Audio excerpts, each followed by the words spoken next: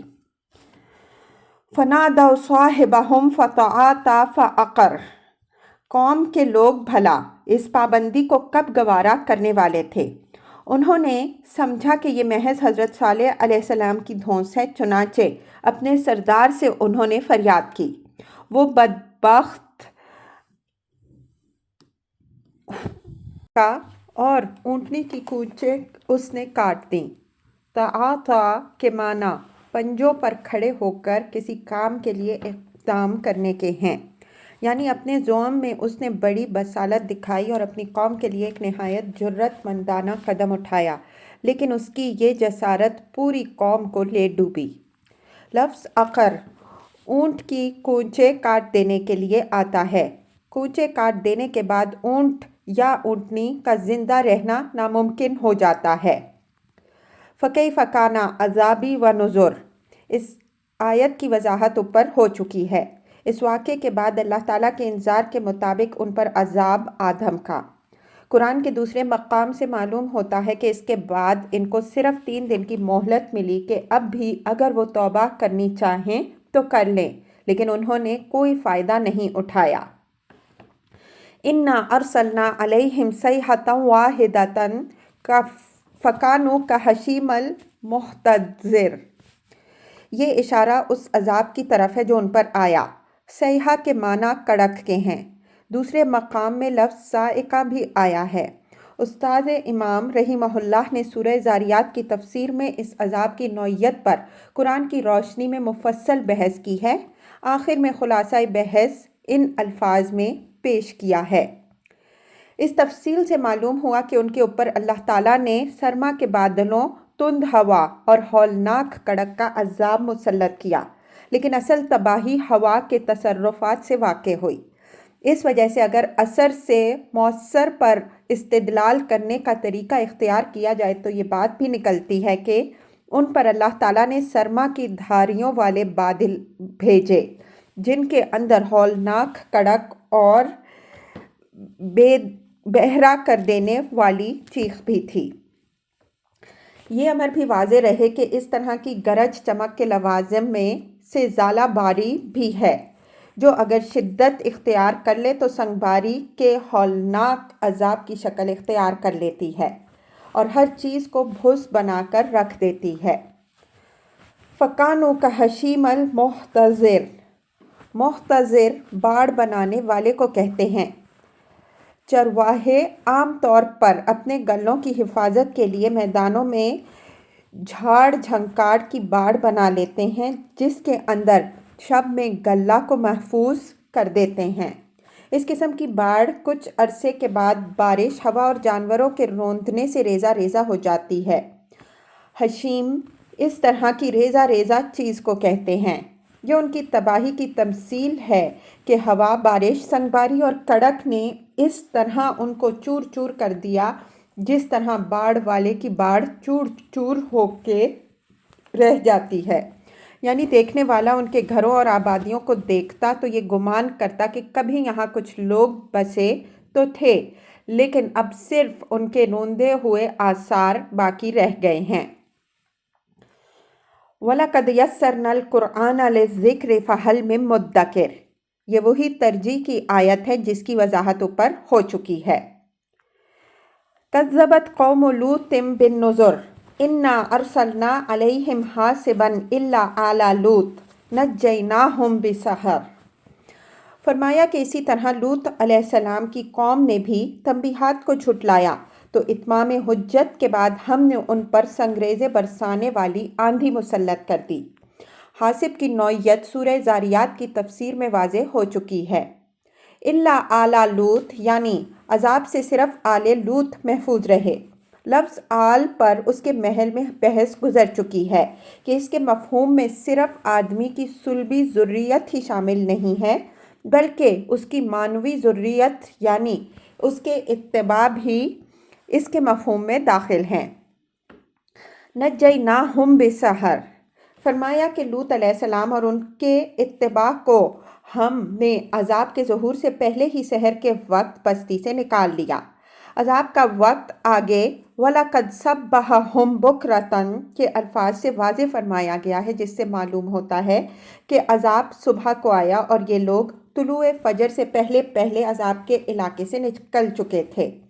ظاہر ہے کہ یہ حفاظت ان کو اللہ تعالیٰ کی خاص عنایت سے حاصل ہوئی۔ نعمتم من عندنا کذالک نجزی من شکر، ایسے ہولناک عذاب سے اسی طرح بال بال بچا لیا جانا صرف اللہ تعالیٰ ہی کے فضل اور اس کی عنایت سے ممکن ہے۔ کسی دوسرے کے لیے اس طرح کا پروگرام بنا لینا ممکن نہیں ہے۔ کذالک نجزی من شکر میں حضرت لوط علیہ السلام کی غیر معمولی صفت شکر کی غیر معمولی داد بھی ہے، اور اس امر کا اعلان عام بھی کہ اللہ تعالیٰ کی یہ عنایت صرف حضرت لوط علیہ السلام کے لیے خاص نہیں تھی، بلکہ آج بھی جو لوگ اس کے شکر کرنے والے ہوں گے وہ اس کی عنایت خاص کے حقدار ہوں گے۔ اس کا دامن رحمت بہت وسیع ہے۔ وَلَقَدْ أَنذَرَهُمْ بَطْشَتَنَا فَتَمَارَوْا بِالنُّذُرِ، آیت 35 بیچ میں بطور جملہ معترضہ آ گئی تھی۔ یہ ان کے اوپر عذاب نازل ہونے کا سبب بیان ہو رہا ہے کہ وہ اپنی ضد اور ہٹ دھرمی کے سبب اس کے سزاوار ٹھہرے۔ اللہ کے رسول نے ان کو ہر پہلو سے اچھی طرح آگاہ کر دیا کہ انہوں نے اپنی روش نہ بدلی تو خدا کی پکڑ میں آ جائیں گے اور اس کی پکڑ سے کوئی بچانے والا نہیں بنے گا، لیکن وہ ہر تنبیہ میں حجتیں نکالتے ہی رہے۔ وَلَقَدْ رَاوَدُوهُ عَنْ ضَيْفِهِ فَطَمَسْنَا أَعْيُنَهُمْ فَذُوقُوا عَذَابِي وَنُذُرِ، یہ ان کی اس آخری جسارت کی طرف اشارہ ہے جس کے بعد اللہ تعالیٰ کا عذاب ان پر آ دھمکا۔ فرمایا کہ جس بے حیائی میں وہ مبتلا تھے، رسول کی تنبیہات سے اس سے باز آنا تو الگ رہا، وہ اس میں دن پر دن دلیر ہوتے گئے، یہاں تک کہ جب فرشتے خوبصورت مردوں کے بھیس میں حضرت لوط علیہ السلام کے پاس آئے تو یہ ان کے مکان پر چڑھ دوڑے اور ان کو راضی کرنا چاہا کہ وہ اپنے مہمانوں کو ان کی ہوس کاری کے لیے ان کے حوالے کر دیں۔ جو لوگ اس طرح اندھے بہرے بن جاتے ہیں، اللہ تعالیٰ کی سنت کے مطابق وہ اندھے بہرے ہی کر دیے جاتے ہیں، پھر نہ کوئی معزت وہ سننے کے اہل رہ جاتے ہیں، نہ کوئی بڑی سے بڑی نشانی دیکھنے کے۔ اس کے بعد واحد چیز جو ان کے لیے باقی رہ جاتی ہے وہ اللہ کا عذاب ہے، چنانچہ یہ لوگ بھی اسی عذاب کے حوالے کر دیے گئے۔ فَطَمَسْنَا أَعْيُنَهُمْ کے الفاظ سے یہ بات لازم نہیں آتی کہ ان کی ظاہری آنکھیں بھی موند دی گئی ہوں، بلکہ یہ ان کے بصیرت سے کلیتاً محروم کر دیے جانے کی تعبیر بھی ہو سکتی ہے۔ قرآن میں اس مفہوم کے لیے یہ اسلوب بیان جگہ جگہ استعمال ہوا ہے۔ مثلاً سورہ محمد صلی اللہ علیہ وآلہ وسلم میں ہے أُولَٰئِكَ الَّذِينَ لَعَنَهُمُ اللَّهُ فَأَصَمَّهُمْ وَأَعْمَىٰ أَبْصَارَهُمْ، سورہ محمد صلی اللہ علیہ وسلم آیت 23۔ یہی لوگ ہیں جن پر اللہ نے لعنت کر دی، پس ان کے کان بہرے کر دیے اور ان کی آنکھیں اندھی کر دیں۔ اس آیت کی روشنی میں تمسنا أعینہم کا مطلب یہ ہوگا کہ جب وہ اپنی ہوائے نفس سے مغلوب ہو کر اس حد کو پہنچ گئے تو اللہ تعالیٰ نے ان پر لعنت کر دی، جس کا نتیجہ یہ ہوا کہ وہ عاقبت بینی کی صلاحیت سے بالکل محروم ہو گئے۔ انسان کی آنکھوں کا اصلی جوہر ان گھڑیوں میں نہیں ہے جو چہروں پر نظر آتے ہیں، بلکہ آنکھوں کی بصیرت میں ہے۔ یہ چیز جس کے اندر ختم ہو گئی اس پر اللہ کی لعنت ہے، اور جس پر اللہ کی لعنت ہوئی وہ ہر لمحہ خدا کے غضب کا ہدف ہے۔ ویسے یہ بات بھی معلوم ہے کہ جب ان اشرار نے حضرت لوط علیہ السلام کو ان مہمانوں کے لیے ورغلانا چاہا تو مہمانوں نے حضرت لوط علیہ السلام پر یہ راز کھول دیا کہ آپ مطمئن رہیں، ہم بشر نہیں بلکہ اللہ کے فرستادے ہیں، ان شیاطین کی مجال نہیں کہ ہمارے پاس پھٹک سکیں۔ اس کے فوراً بعد انہوں نے حضرت لوط علیہ السلام کو روانہ ہو جانے کی ہدایت فرمائی۔ حضرت لوط علیہ السلام کے روانہ ہو جانے کے بعد قرین قیاس یہی ہے کہ وہ اپنے اصل ملکوتی روپ میں آ گئے ہوں گے، اور اس روپ میں ان کو بشری آنکھیں دیکھنے سے قاصر تھیں۔